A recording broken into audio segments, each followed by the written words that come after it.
Hi everybody, Marcia here. I'm at the CHADD conference in Orlando, and I'm going to be interviewing Terry Matlen with ADD Consults. So welcome Terry, come on in, let me talk to you. So Terry, we interviewed you earlier on our podcast, and we talked about how ADD manifests differently in women than in men. And we just did a survey for our group where we found out that 82% of our audience are women. And I know that's what you focus on. So could you talk to us a little bit about the biggest thing that you find with women, the challenge that they have with self-esteem and being women? Because we know that a lot of our women entrepreneurs have a problem with self-esteem too. Sure. What I'm finding with working many years now with women with ADHD is that they have a lot of trouble juggling everything. It's, how do I do my best at work? How do I come home and take care of my family and take care of my home? And typically, as girls, we're raised to be able to do all of these different things.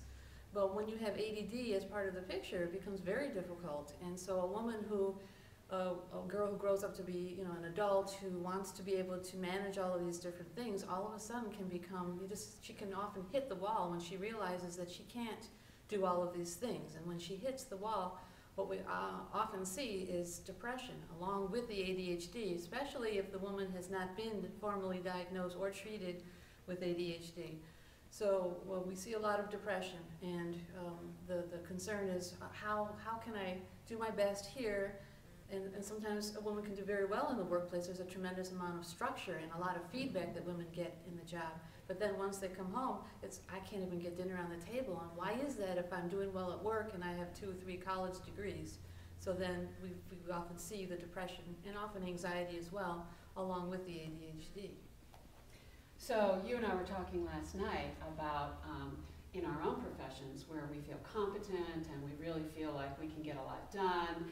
And even people who work with us may think, well, how could you have ADHD? Because you are really smart, and I see the work that you do, and it's really good. So there's a confusion sometimes that some of us have, then when we go to other areas of our lives, and everything kind of falls apart, and we feel really bad about that. So what can women business owners and women who are really good at their work do? Do you have any tips for us in other areas of our life to kind of not have that depression or feel better about ourselves?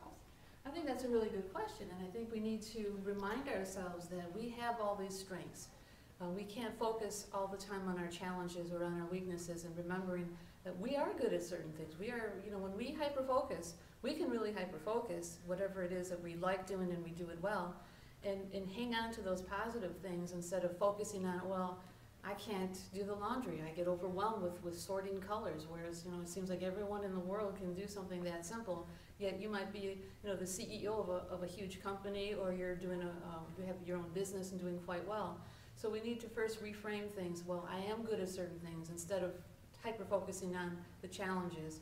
And in that vein, getting help with the things that are difficult for us. So if it's in the home domain, it would be, being okay with the idea of getting someone to help clean the house, having a babysitter come in to help you with the children, hire a tutor to help your kids with their homework, because it might just be too frustrating for you as a woman with ADD to, after a full day of work, to sit down with your child and then have to work with, homework issues.